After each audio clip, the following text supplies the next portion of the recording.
I did my ethics paper on children and being exposed to the media. Um, the average child from ages 8 to 10 watches almost 8 hours of TV at least 6 days a week, which is crazy to me. If you think about it, kids spend about 6 hours in school Monday through Friday, and there's only, you figure they sleep 8 hours, so that's 16. I don't know where they're finding time to watch TV, spend time on the internet, constantly be on their phones, computers, tablets, pads, whatever they have.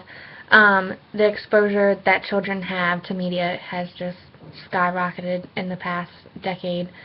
I really think this is due to the lack of parent, supervision, and they don't really have limits.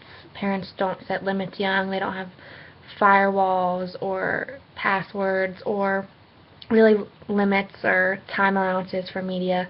I'm not saying all parents don't have those things, but a majority of the parents with younger kids, they just have free reign to media. A lot of young kids are watching rated R, PG-13, very inappropriate movies. If you go to a movie theater, I guarantee you, if you go to see a rated R movie, you'll probably find a kid under the age of 13 in the theater.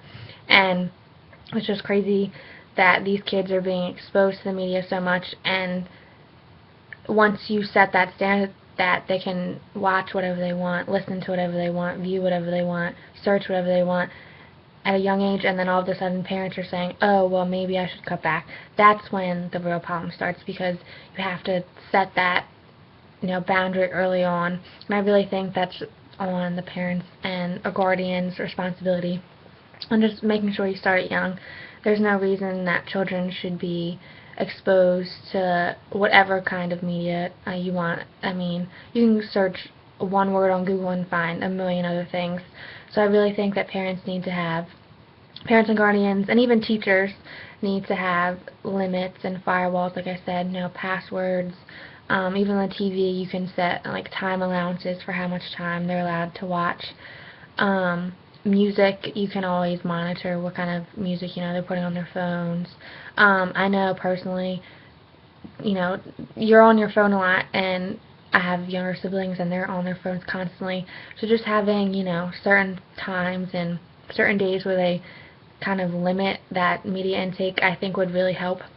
Just because some of the stuff that kids are exposed to can really create issues in the future. I mean, the violence that they're seeing on TVs and the lyrics they're listening to in the music, the inappropriate language, the inappropriate scenes that they see. I mean, in movies you see all sorts of things, you hear all sorts of things. In music, the lyrics are not always great.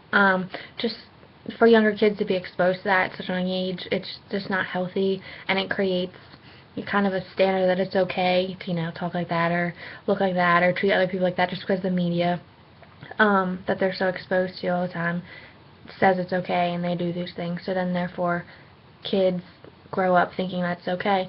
So I really think that it really comes down to the parents and the guardians setting standards and kind of like time in and time outs with media. I really think at the end of the day it comes down to parents and guardians and making sure that their kids have, set standards and rules for media.